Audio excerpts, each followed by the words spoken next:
Tomal na hobe laklaga haraw na mahaki nupida tamlamme.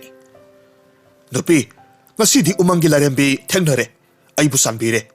Larembi na aibu kari apamba laibage, nizaw takpibani. Adubu aisi, nang na nahanong ma sa kibadudagi, apamba do haidingayda, nang ginanakta hangbasalak-libani. Mahaki nupina komme.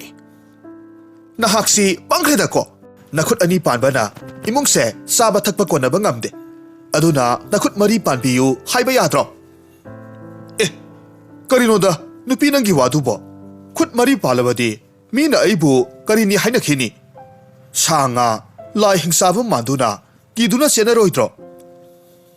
Hai nupa mina aikoi saba thakpi bana tene. Ngamna na ba hotna bani mathau laite. Mapa kanana modoloi sin bidoino. Hausik mak nakut mari palallo. Kari kamdauba wari no haibadu hausik taminarasi Fajaraba Phunga Wari NUPINA NGAMBA TOMAL.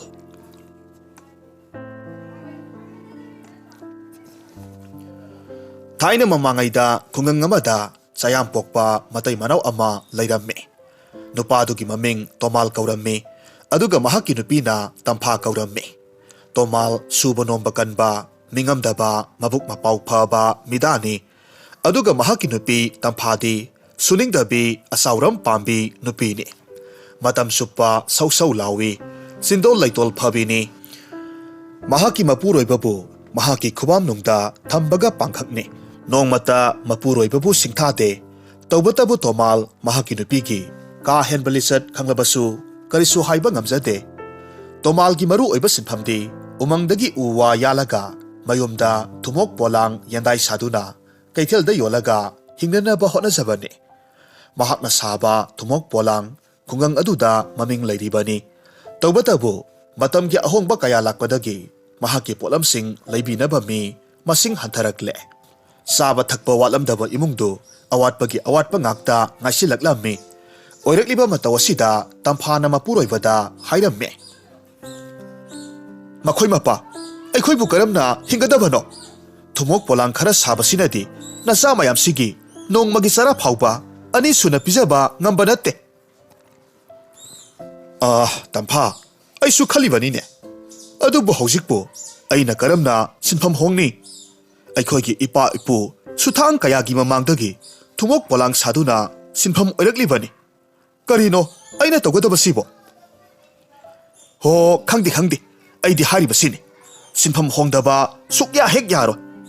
Khulsinaga pikpane numit khudingi thumok polang laibinaba mi laite.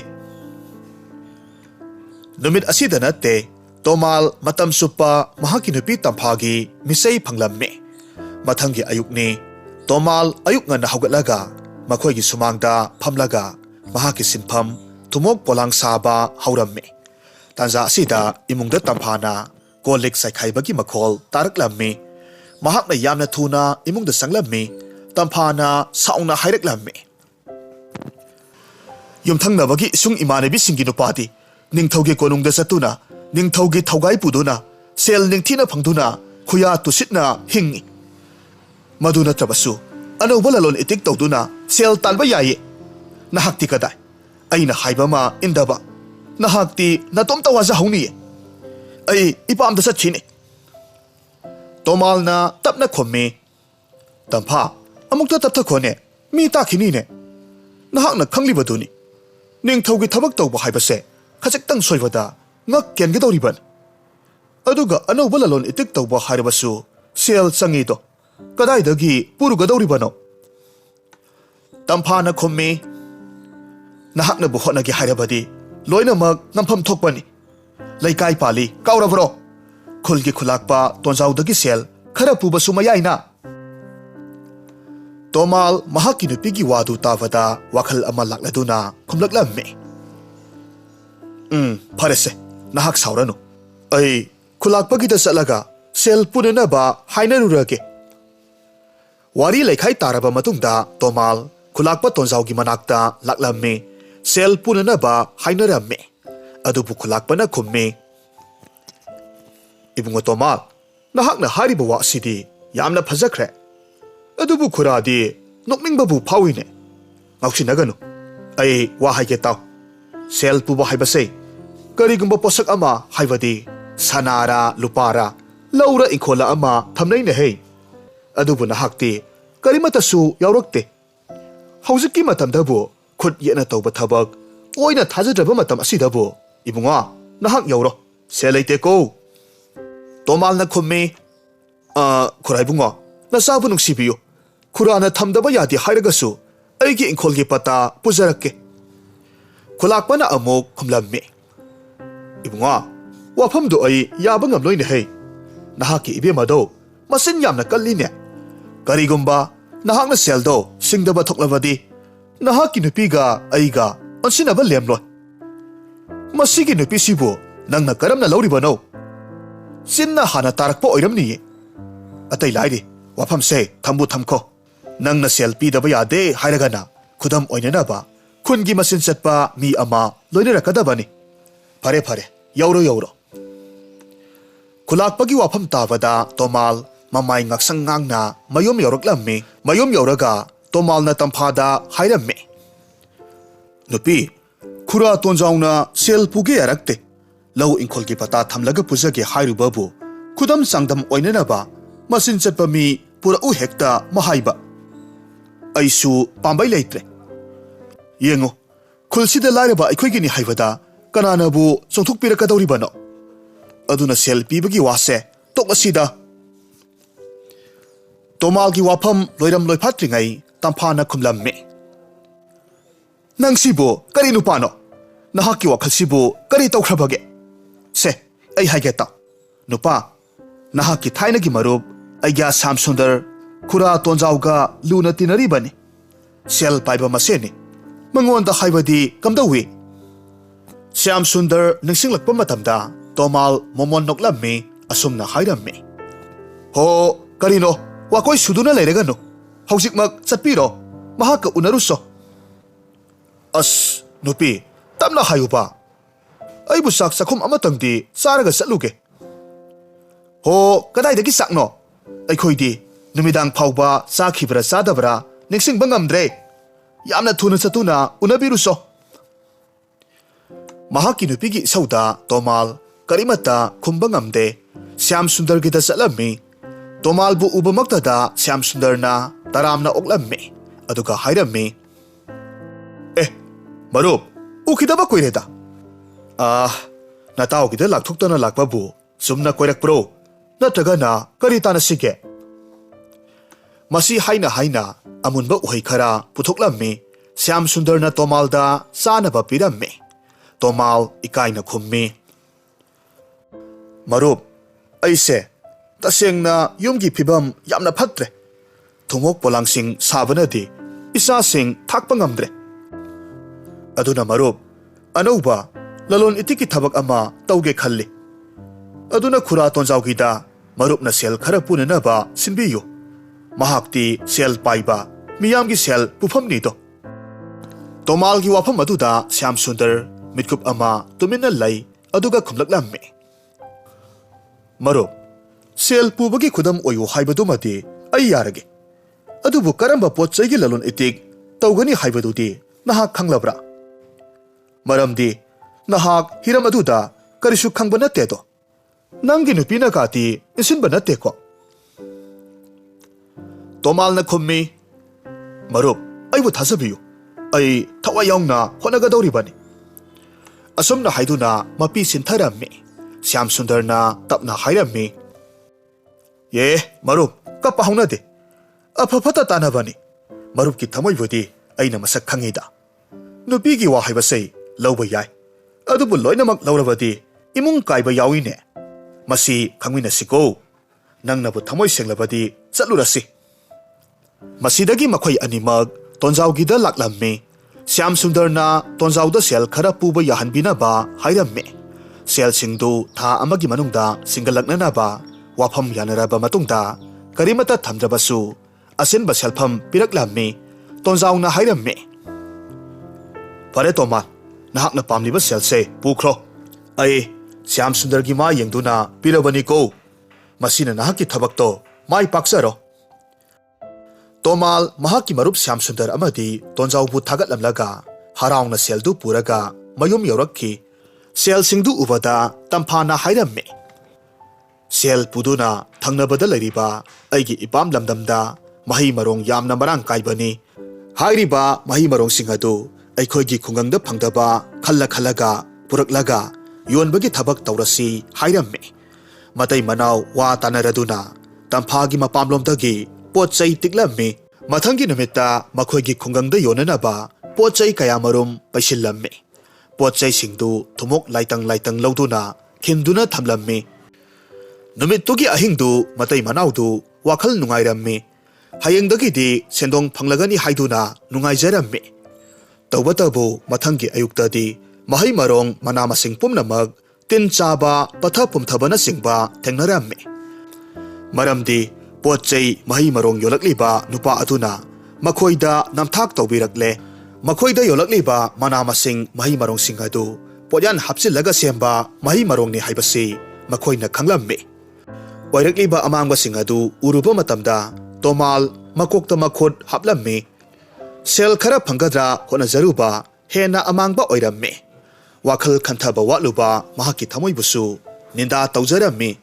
Hojiktada Syam Sundarna haikiba wadu ningsinglaklammi. Marup anauba lalon itik tawba haibasi nahak khanglabra. Tasengna nahak masigi matangdadi karisu khanglamkhiroi. Nangi sibu nahaki nupina isinbagati nateko. Asumna hairakpa wadu ningsinglaklammi. Tomalna unglaga phamlaga lairingai tampana hairamme. Ho mangkhre haiduna bo sum phamduna laibanadi kanaroye. Haujik maksatlaga nahaki marup Syam Sundarda warise tanaruso. Aikhoi sel paidaba yadabani. Amurak soirabasu chamarak honagadabani. Tomalna khummi. Hoi ai mangonda wase hairubana phagadra khalliba. Adubu haujik makidi ai mahaka unabadi ngamkhiroida. Numit aduma tampagi sauda imungdu pumlang langi asumna numit kharani dagi tha phajinki pithokpam thokpa sel pirudrabanina kulakpa tonjaungna Syam Sundar amasung Tomalbu kauraklammi sel piraknanaba hairamme. Adubu thokiba khudongthiba thodok aduna maram oiraga sel piba ngamloidabagi wafam laklabada tonjau saubana mai haure. Tonjaugi asaubabu Syam Sundarna patharaduna hairamme. Khuraibungo yengbiba tha amatanga chonthabiro. Aigi marupna singdagasu aina ngamnanaba honajarage. Tonjau khara hantharakduna hairamme. Wafamse aina hanana ukhrabani. Adubu Syam Sundar nahakna nupi mawa lobase masigi khobunai orubana awaba taredo. Nangna haibawa ai thaje. Mathang thada kawba yadeko. Tomal ikai na tonjaugi mayumdagi thoraklammi. Masidagi mahak ikai mankibana wakhal amada tawramme. Mayumda sangbagi mahod makhongna pubo maikaida umanglomda laklammi. Mahak masana masabu kadaida chatlibano haiba khanglamde. Mahakna wakhal tarakpa matamdadi ngahan makai amukta yausindriba asukpa umangi mafam amada leptuna lairamme. Mafam aduda koirei leiduna yenglammi. Matam aduda mahakna ure. Yamna akiba phangna sauraba tairen pambi ama hauba thengnarammi. Uzaudugi makhongda apakpa nungpak amakhak lairamme. Nungpak adugi akoibada phajaba laising satlammi. Tomal lamsang lakpagi waraduna nungpak aduda kakatlammi. Ngaihak potharamme. Amasung ningaidana tumthakre. Mahakna tumtharingaida umang lairembi thoraklamme. Aduga Tomalbu haudukladuna hairammi. Nupamasa haugatlo. Matamsi thengthakhrabadi umangi sahing chaba sa kaya thoraktuna awaba taba yai. Khonjel du tarwada Tomal khangprek khanglammi. Mahakna haugalakpa matamdadi masek mangalga loinana masak matau ningthirabi lairembi amana manakta leptuna leiramba urammi. Lairembi ubada Tomal makhut lonaraduna khurumjarammi aduga hairammi. He ningthirabi lairembi nahakpu kanano nanaina lankhiba yaurabasu aihakpu apangbani khanbiduna ngakpiyudo. Lairembi na nungsina khummi. Nupamasa umangi lairembi haibado ai hakni nahak ki maithong ubada aina khangle nahak awafamda tare hayu isagi apamba hayu kari naning thungdaba lairabage he ima lairembi nasana khurumduna haijari nasasi yamna lairare migi sel khara purubadagi saitheng phangjare masibu amukta kokpiyuba lairembina hairammi nahakna toliba senfam adu khakpiraga yarabra hayu tomalgi yamna samjaba ahenba karisu hajadaba matau aduda lairembina mahakpu nungsibiramme sanagi selyak yauba sengau asauba ma piraklammi aduga hairammi se nupa masa lausillo nahaki isam samjaba natau aduda imana pele sanagi sel mayom se nahaki oijero sana sing asi kaithuk migi sendonsu singdoklo nahaksu wata padana nungaina panbo oiro asumna hairamlaga lairembidu mangkhre tomal harauna mayum yoraklammi aduga lairembina sanbibagi wa adu amata chithadana tamphada tamlamme wafamdu tabada tamphadi harauba karimata utana khumlaklammi apangba nupaga leiminabase onthokna wagadawri lairembina sanbiri ngaida ꯑꯩꯈꯣꯏꯒꯤ ꯌꯨꯝꯁꯦ ꯅꯤꯡꯊꯧꯒꯤ ꯀꯣꯅꯨꯡꯒꯨꯝꯅ ꯁꯥꯕꯤꯌꯨ ꯍꯥꯏꯕ ꯌꯥꯗ꯭ꯔꯣ ꯇꯣꯃꯥꯜꯅ ꯏꯄꯪ ꯄꯪꯅ ꯈꯨꯝꯃꯤ ꯑꯁ ꯑꯗꯨꯁꯨ ꯍꯥꯏꯍꯧꯗ꯭ꯔꯦꯅꯦ ꯇꯧꯔꯤꯕꯁꯦ ꯑꯩꯒꯤꯁꯤ ꯁꯣꯏꯔꯕ ꯀꯥꯏꯗꯨꯔꯣ ꯅꯨꯄꯤ ꯐꯔꯦꯁꯦ ꯍꯌꯦꯡ ꯅꯣꯡꯉꯥꯟꯕꯒ ꯁꯅꯥꯁꯤꯡꯁꯦ ꯈꯔ ꯀꯥꯏꯊꯣꯛꯂꯁꯤ ꯈꯨꯔꯥ ꯇꯣꯟꯖꯥꯎꯒꯤ ꯁꯦꯜꯗꯣ ꯁꯤꯡꯗꯣꯛꯂꯨꯔꯒꯦ ꯑꯩ ꯉꯁꯤꯁꯦ ꯄꯨꯛꯅꯤꯡ ꯌꯥꯝꯅ ꯅꯨꯡꯁꯤ ꯇꯝꯐꯥꯅ ꯀꯔꯦꯝꯅꯔꯒ ꯈꯨꯝꯃꯤ मधुगी हनुबदो मरल खरा पुरुई हाइबगिदमक यामना नक्साउ थेक्ले महाकी पुरुब सेलदो हयेंग मक्सलगा सेंदोय सेलेब यावना ममाइदुदा लंगसिलुगे मधु ngamdraba तंफा इमिंग होंख्रगे तोमालना तपना खुम्मे तंफा मधुमक्ति तौबिरुनु खुरा तोंजाउदो अहलनि हे नुपा तुमिन लयु अई तौगे येंगो असुमना मथंगी नुमितनि तंफाना तोंजाउदा सेल लंगसिलुबगी वाथोक ओइरम्मे तौबतबु तोमालना खुरा तोंजाउदा महाकी नुपी वारकसगे मखोय लानख्रे हाइदुना साउदनबा मखोंग पाइदुना हाइजबदगी तोंजाउना तोमालगी ममाई येंगदुना ngakpirammi लाइरेम्बिना पिरकपा सनागी सेलसिंग अदुना तोमाल अमदि तंफा फजबा युम अमा साबा ngamle मधुता नत्ते युमगी अकोइबदा हाइकोल लैकोल फजरबा पोथा संकया सागतलम्मे मखोगी युम इंखोलतु येंगबदा मिफम होंगबा ngamdaba ओइरम्मी लाइरबना मसिंग यामबा खुल अदुदा मखोगी युम दुमुक फजबा लैखिद्रे तंफाना नुमित चुप्पा सना लिकोल कया सिदुना फजबा मोगागी फिजोलना लैतेंगले खुलगी मिपुम खुदिंगमकना इकाई खुमनबा इमुंग हाइबदु ओइरकलम्मे नोंगमदी असुम थोओ हाइदुना लैबाक अदुगी निंगथौदु मनाई मसल कयागा लोइनना उमंगदा सदान बसलुरागा हलकपा मतमदा तोमालगी खुलदु फौरकलम्मे नहान मखै उदबा फजरबा युम अमा अमदी हैकोल लैकोल सिंगदु उरुबा मतमदा निंगथौदु पुकनिंग सुमतलम्मे अमदी युमदुबु कनागी ओइरिगबा खंदुना तोमालगी सुमांगदा लेपलगा हाइरम्मे